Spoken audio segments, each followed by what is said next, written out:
오늘 주신 하나님 말씀은 시편 72편 1절로 20절 말씀입니다.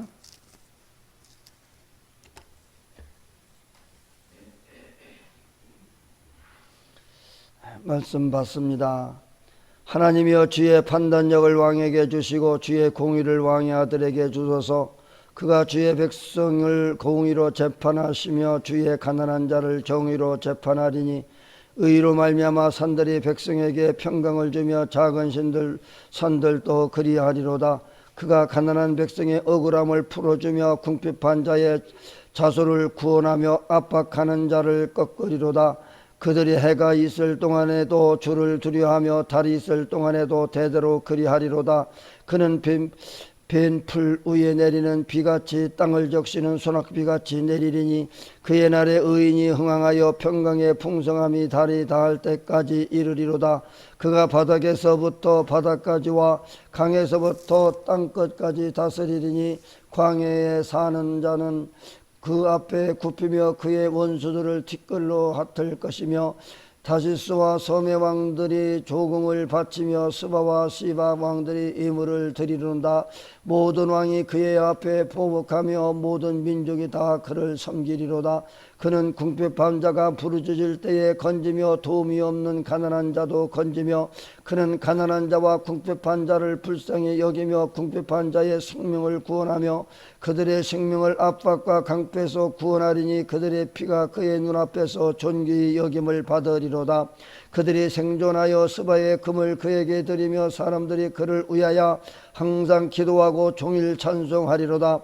산 꼭대기의 땅에도 곡식이 풍성하고 그곳에 열매가 리바논같이 흔들리며 성에 있는 자가 땅의 풀같이 왕성하리로다. 그의 이름이 용구함이며 그의 이름이 해와같이 장구하리로다.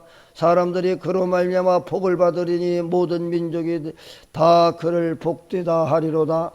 홀로 기이한 일들을 행하시는 여호와 하나님 곧 이스라엘의 하나님을 찬송하며 그의 영화로운 이름을 영원히 찬송할지어다. 온 땅에 그의 영광이 충만할지어다. 아멘. 아멘. 이새의 아들 다윗의 기도가 끝나니라. 아멘.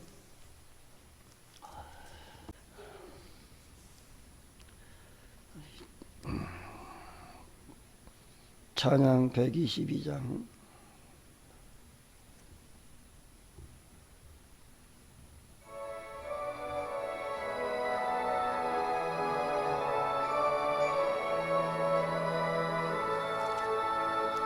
전번가온 성도여, 다이를 와서 베들레헴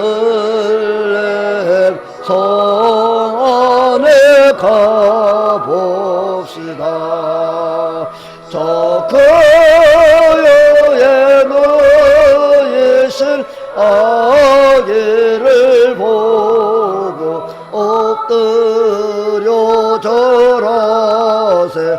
엎드려 절하세. 엎드려 절하세. 구세주났네. 선선사여 찬송을 높이 불러서 거강활한 천지에 올리어라. 주 하나님 앞에 늘 영광을 돌려 엎드려 절하세. 엎드려 절하세. 엎드려 절하세. 구세주났네. 이 세상에 주께서 탄생할 때에 참근과 참사람이 되시려고 저 동정 너머에서 나시었으니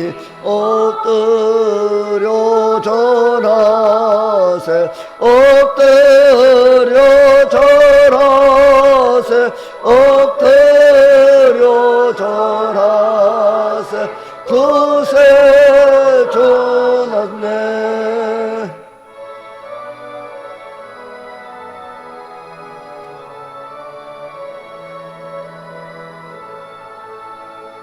여호와의 말씀이 역생을 입어 날 구원할 구주가 되셨도다.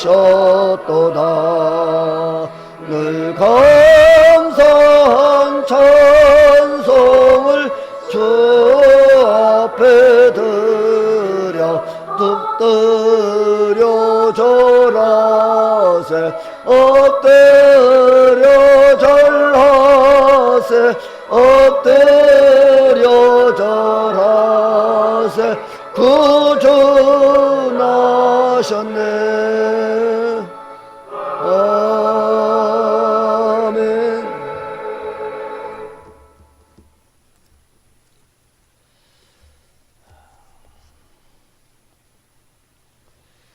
예수 그리스도의 탄생은 온 인류의 구원의 왕으로 오신 예수님의 그 능력을 깨달아서 그분을 우리 왕으로 모시고 살아갈 때에 우리의 삶이 평안해질 수 있습니다. 힘이 없는 자는 그 누군가가 강한 자를 내 옆에 있다고 하는 것, 또한 그를 의지하고 산다고 하는 것은 대단한 힘이 되는 겁니다. 뭐 강한 자는 누구를 의지할 일도 없겠지만은, 그러나 약한 자는 언제든지 그 누군가 의지하는 분이 옆에 있다고 하는 것은 큰 은혜고 축복입니다. 바로 예수 그리스도는 우리와 함께 하시기 위해서 오신 분인데, 그분은 전지전능하신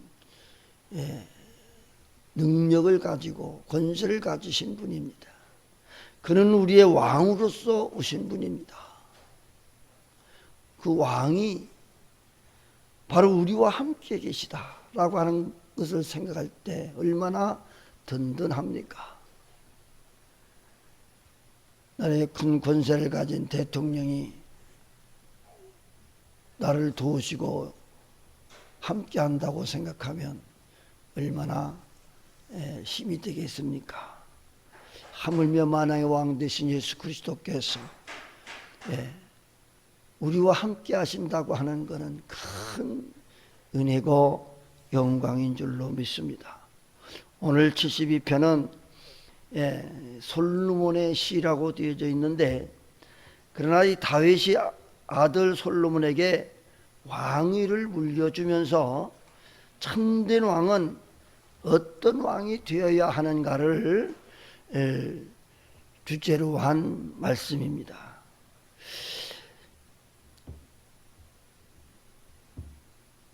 왕이라고 해서 다 왕일 수는 없습니다. 왜 그러냐? 오늘 본문에서 보면은 이 왕이 가져야 할 인격, 그 품격, 갖추어야 될 그런 능력이 있어야 돼. 갖추지 못한 자가, 제대로 되지 못한 자가 왕으로 된다고 하면 그 나라가 흔들릴 수밖에 없고 분쟁이 생길 수밖에 없습니다. 그래서 왕이라고 하는 것은 먼저 공의로운 자가 되어져야 된다. 오늘 본문에서는 이 공의를 주장하고 있어요. 4절에 보면 그가 가난한 백성의 억울함을 풀어주며 궁핍한 자의 자손을 구원하며 압박하는 자를 꺾으리로다. 아멘. 여기 공의라고 하는 이 공의의 뜻은 한자 풀이로 한다고 하면 옳다고 하는 겁니다. 옳은. 그러니까 숨김없이 드러내는 것이지요. 그게 거짓으로 하는 것이 아니고, 정말로 사람들도 공의라는 말을 우리가 많이 사용하는데, 그러나 이 공의로운 것이 뭐냐? 그래서 세상은 공평하고 의로해야 된다는 거죠. 그런 세상이 되어질 때 모두가 다 자유롭게 평화롭게 잘 살아갈 수가 있습니다. 그런데 문제는 무엇이 옳은 것인지 무엇이 공평한 것인지를 사람의 능력과 생각으로는 다 알 수 없다는 겁니다. 사람은 자기를 속이고 남을 속이고 거짓을 밥 먹듯이 거짓말하는, 입만 벌리면 거짓말하는 그런 세상에서 어떻게 그걸 믿을 수가 있겠습니까? 어떻게 그거를 공의롭게 판단할 수가 있겠습니까? 바로 이 공의롭지 못한 것, 공평하지 못한 것, 이것 때문에 많은 사람들이 고통을 당하고 있는 겁니다. 그래서 공의로운 자, 그죠? 공평한 그러한 지식을 갖추고 품격을 갖춘 그런 사람이라야 되는데, 솔로몬도 왕이 되어서 그가 첫 번째로 하나님께 구한 것은 뭡니까? 자기의 부귀와 영달을 위한 기도가 아니고, 자기가 왕이 되어졌으니 이 백성을 내가 잘 공의롭게 공평하게 다스려야 되는데, 그러기 위해서는 제가 지혜가 필요합니다. 지혜를 구했어요. 공평하지 못하면, 지혜롭지 못하면 공평하게 판단할 수가 없기 때문입니다. 사람의 생각으로 판단하기에는 너무 힘든 것들이죠. 그래서 솔로몬도 지혜를 구했어요. 왜? 나라를 공평하게 잘 다스리게 해달라고, 다스릴 수 있게 해달라고 지혜를 주세요.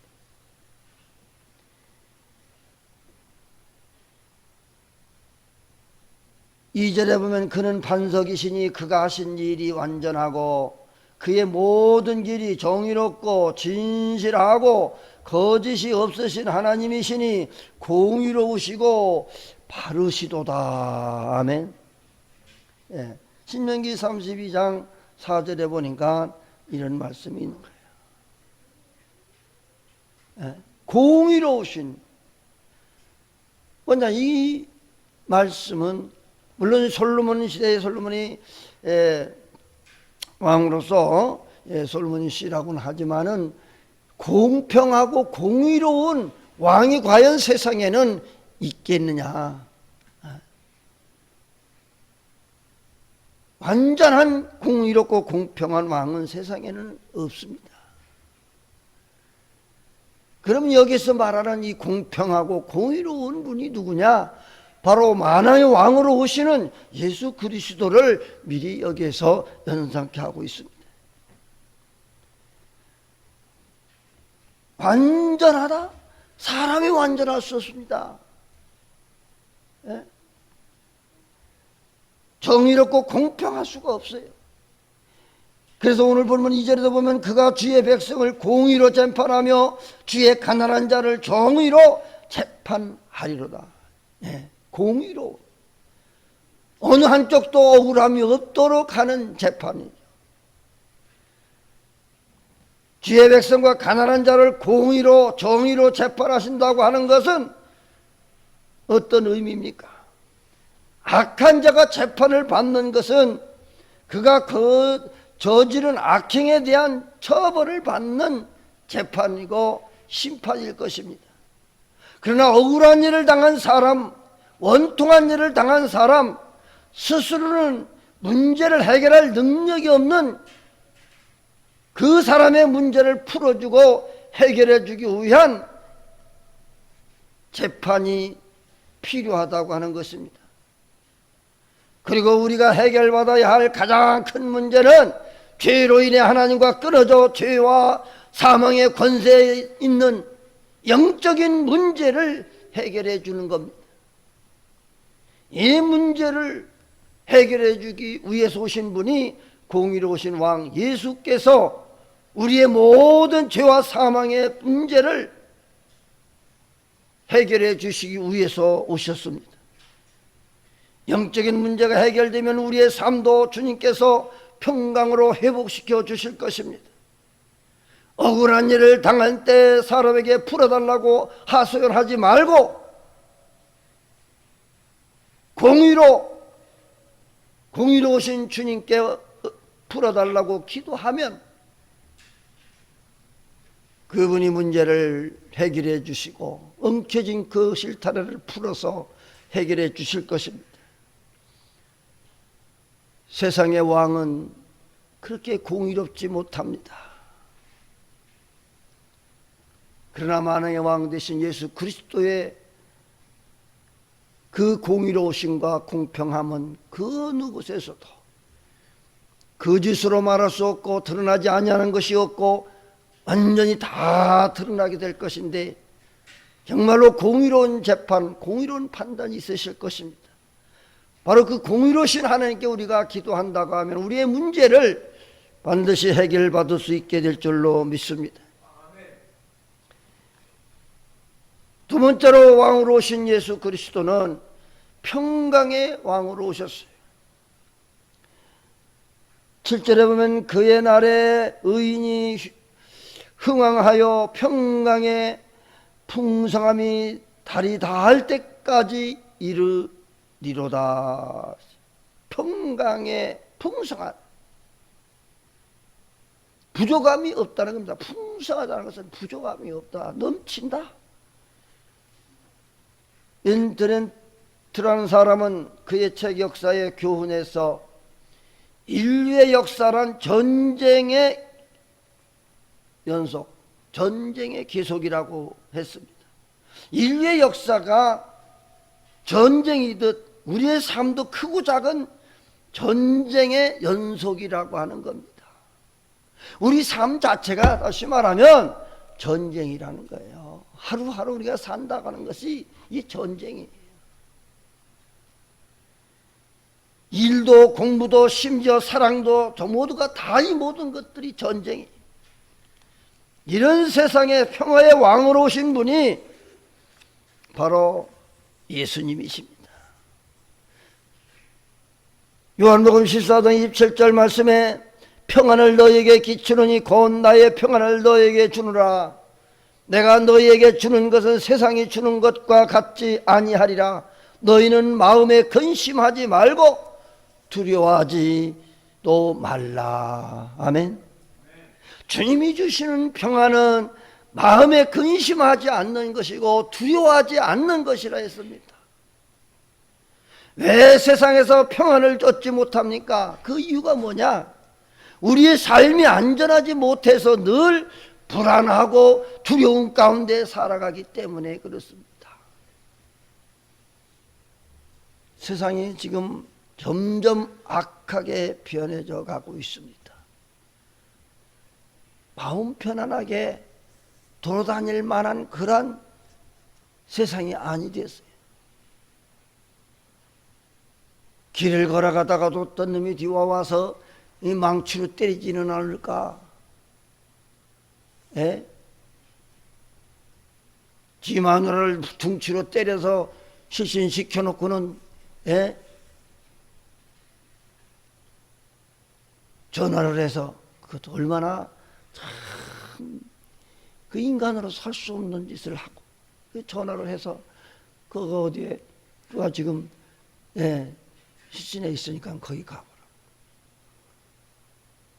그것도 법을 아는 그런 사람이. 그러니까 세상을 어떻게 우리가 믿고 살아갈 수 있겠습니까? 그러니까 세상 사는 그 자체가 하루하루 전쟁이고 두려움에 빠져 있어요. 편안하질 못합니다. 세상에서는 평안을 얻을 수가 없어요. 우리의 삶이 안전하지 못해서 늘 불안하고 두려움으로 살아갈 수밖에 없는 세상이에요. 그러나 예수 안에 있으면 주님께서 우리의 삶을 책임져 주시기 때문에 참된 평안을 말하고 있습니다. 세상이 주는 평안이 아니라 주님이 주시는 평안이에요. 주님이 지켜주셔야 안전하지 세상이 그 누가 우리를 지켜주실 수는 없습니다.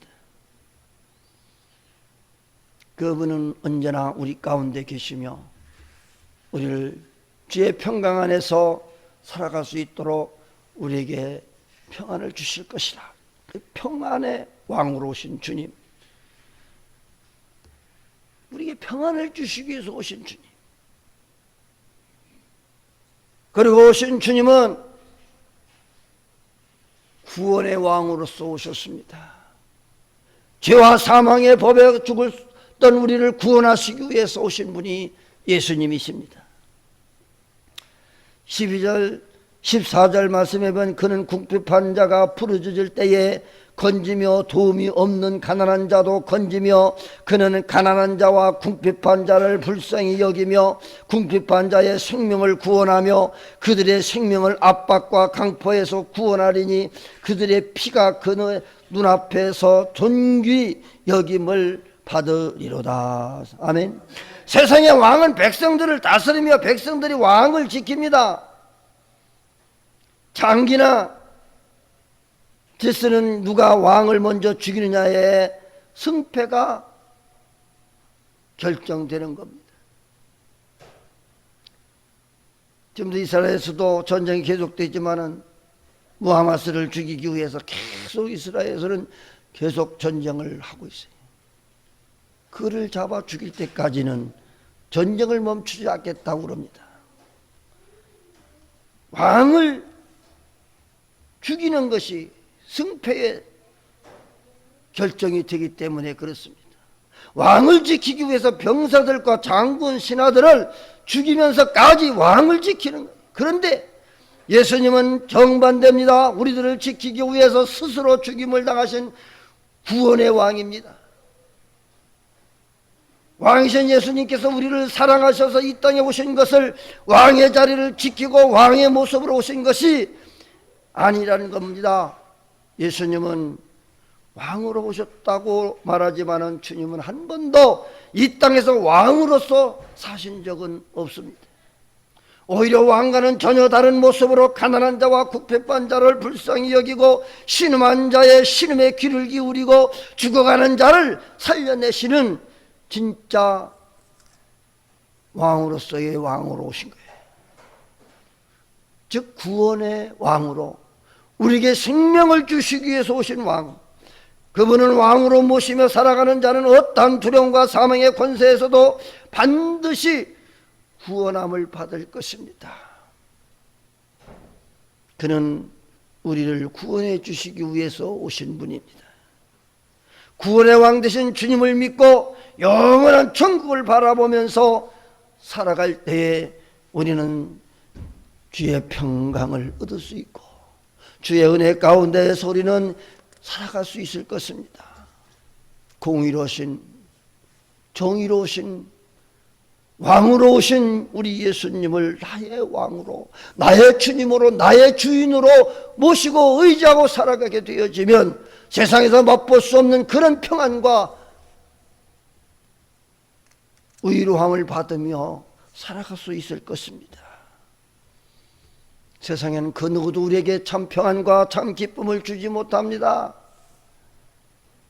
그러나 오직 우리의 생명의 주가 되시고 우리를 구원해 주시기 오신 예수 그리스도만이 참 우리의 왕이시며 구원자이십니다. 오늘도 그분을 만나십시오. 그분을 나의 왕으로 모시고 사시게 되어지면 여러분들의 삶에 놀라운 변화가 일어날 것이고 하나님께서는 여러분들에게 큰 은혜와 복으로 충만케 하실 줄로 믿습니다. 뿐만 아니라 여러분은 영원한 천국을 보장받을 것이고 그 나라에서 다시금 그 예수 그리스도를 만나서 영원토록 주와 함께 더불어 영광을 돌리며 찬양과 기쁨과 이 세상에 맛볼 수 없었던 그 놀라운 은혜의 복 속에, 축복 속에 살아가실 줄로 믿습니다. 그 은혜를 바라보고 열심으로 우리의 구원자 되시는 예수, 우리의 참된 왕이신 왕 예수님을 모시고 살아가실 수 있기를 주님의 이름으로 축복합니다. 384장.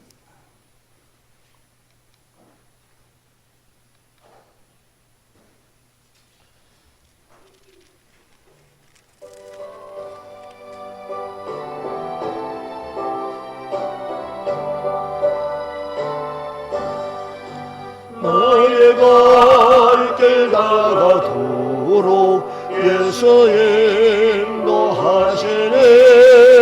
내 주 안에 있는 긍휼 어찌 의심하리요.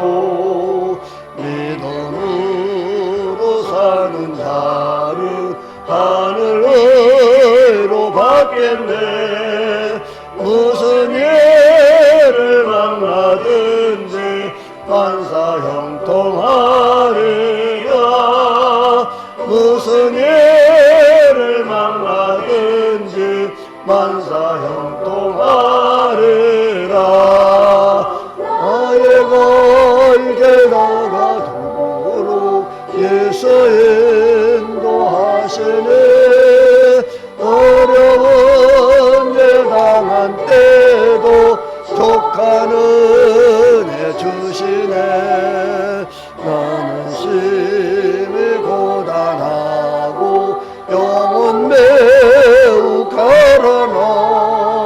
나의 앞에 반석에서 샘물나게 하시네. 나의 앞에 반석에서 샘물나게 하시네.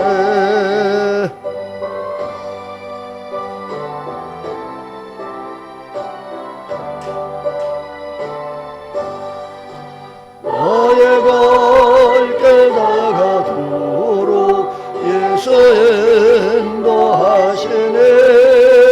그의 사랑 어찌 큰지 말로 할 수 없도다. 성령 감화 받은 영혼 하늘로 갈 때에 영영 걸을 나의 찬송 예수 인도하셨네. 영영 걸을 나의 찬송 예수 인도하셨네.